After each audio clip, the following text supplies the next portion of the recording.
The pendulum had swung. The peace-loving religion born in Mecca was abrogated. Tabari. After Allah had given his messenger permission to fight by revealing the verse, "And fight them until persecution is no more and religion is all for Allah," this became Quran 8:39. The messenger of Allah commanded, not persuaded or even asked, those at Mecca to emigrate to Yathrib and join their brethren, the Ansar. And wouldn't you know it, Mohammad couldn't even get that right. The 8th surah, aptly named The Spoils of War, was revealed after the Battle of Badr, several years later. His God was doing his level best to accommodate his prophet's ambitions. His timing was off, and that's all. Ishaq. When Allah gave permission to his apostle to fight, the second Aqabah contained conditions involving war which were not in the first act of submission. Now we bound ourselves to war against all mankind for Allah and his apostle. He promised us a reward in paradise for faithful service. We pledged ourselves to war in complete obedience to Muhammad, no matter how evil the circumstances. And they were evil indeed. Ishaq lists the signatories of the Declaration of Submission. Uhud commanded the apostles' archers. He was killed in the Battle of Yemen during the War of Compulsion as a martyr.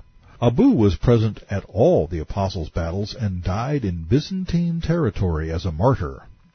Muad was present at every raid. He was killed at Badr as a martyr. Mawid, his brother, shared in the same glory. Umara was at every battle and died a martyr in Yemen. Asad died before Badr, when the Prophet's mosque was being built. The apostle put Ammar in command of the rear guard. He died at Uhud as a martyr. Abdallah led many raids and was slain as a martyr at Mu'tah. He was one of Muhammad's commanders. Khalad fought at Badr, Uhud, and Khandak. He was martyred fighting the Jewish Quraysh. The apostle said that he would have the reward of 2 martyrs. The list goes on, but you get the picture.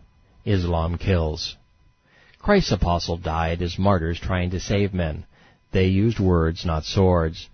Their sacrifice was a living testament to their faith. Muhammad's companions died wielding swords, sacrificing the lives of others to satiate their own cravings. Christ and Muhammad, Christianity and Islam, the Bible and the Quran, Yahweh and Allah, are opposites. Ishaq. The apostle had not been allowed to fight or shed blood before the second Aqabah. He had simply been ordered to call men to Allah, to endure insult and forgive the ignorant. Camel dung, every word of it. The apostle didn't have the ability to fight prior to the Pledge of Allegiance. The instant he wielded influence over men of war, he went to war against those who had insulted him. "I shall bring you slaughter," was how this reprobate defined forgiveness. Ishaq. The Quraysh persecuted his followers, seducing some from their religion and exiling others. They became insolent towards Muhammad's God and rejected his gracious purpose. They accused his prophet of lying, so he gave permission to his apostle to fight those who had wronged him. He said in his Quran, "Fight them so that there will be no more seduction." In other words, no more exposing Islam's faults. Until no Muslim is seduced from Islam, fight them until the only religion is Islam and Allah alone is worshipped. This became Quran 22:40 and 2:198. That's reasonably clear. Worship Allah or Muslims will kill you. As a result, every Meccan Muslim, save Bakr and Ali, scurried off to Yathrib. Tabari.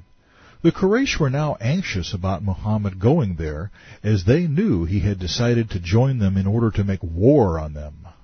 The Meccans read him like an open book, just as we are doing. Unfortunately for the billions of souls that have been lost to this ruse, they acted as we do today in the face of Islamic aggression and terror. Tabari and Ishaq.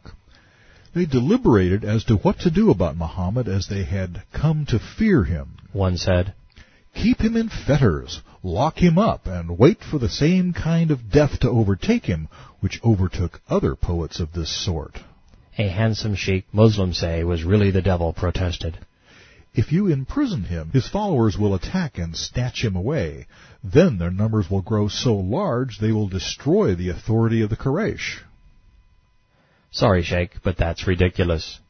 In 12 years of preaching, Mohammed had seduced fewer than 100 souls, and most of them abandoned Islam in the aftermath of the Quraysh bargain, satanic verses, and night's journey. He was his own worst enemy. Another suggested, "Let us expel him from among us and banish him from the land. The harm which he has been doing will disappear, and we shall be rid of him. We shall be able to put our affairs back in order and restore our social harmony." This sounds eerily like yesterday's newspaper. The Meccans were as wrongly fixated on a singular person as we are today. Islamic terror survived Muhammad's death because the religion manufactured more Muhammads, Bakrs, Alis, Umar, Uthmans, Osama bin Ladens, and Saddam Husseins. By failing to understand the motivations behind Islam, and by focusing on a symptom rather than the disease, the Meccans lost their children, their property, their social, their economic system, and their freedoms, as shall we. The Quraysh were waylaid by Islam's religious trappings. If they had existed back then, I'm sure the most enlightened Meccans would have paraded the peace-loving Muslims out on CNN, ABC, and CBS to reveal the true character of the doctrine that had just declared war. "Give peace a chance," they would have protested, as the murderous marauders grew ever stronger, corrupting more souls.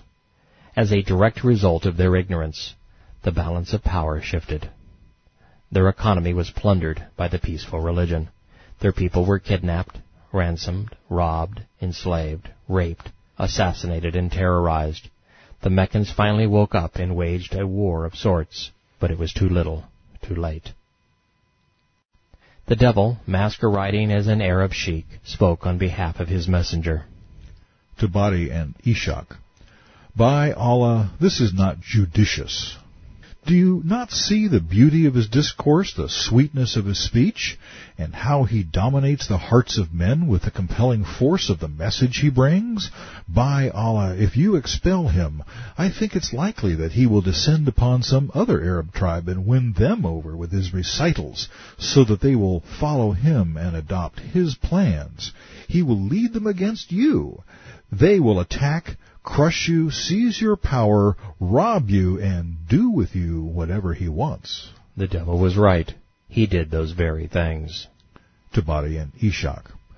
Thereupon Abu Jahl said, "I think that we should take one young, strong, well-born man from each clan and give each a sharp sword. They should make for him and strike him with their swords as one man and kill him." This sounds hauntingly similar to the United States pleading with its allies and the UN to form a multinational coalition to go after the legacy of Mohammed, Islamic terror.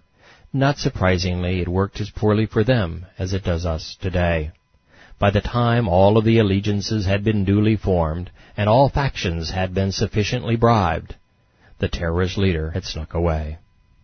While he was in the neighborhood, the devil, masquerading as the sheikh, went to Mohammed in his true form, in the likeness of an angel. Gabriel came to the messenger and said, "Do not spend this night in the bed in which you usually sleep."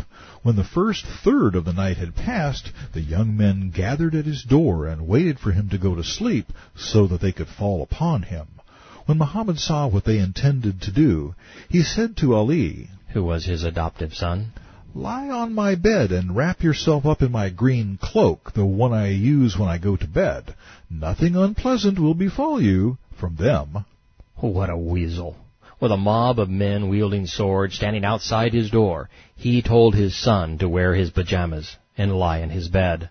I'm not sure there's even a word to describe such cowardly and despicable behavior. Tabari.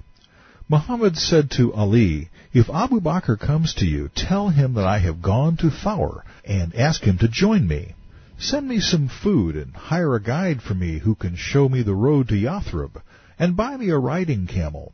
Then the messenger went off, and Allah blinded the sight of those who were lying in wait for him, so he departed without them seeing him. In other words, he snuck out the back door. After all, if Allah had blinded the multinational coalition, there would have been no need for Ali to wear the fearless prophet's PJs.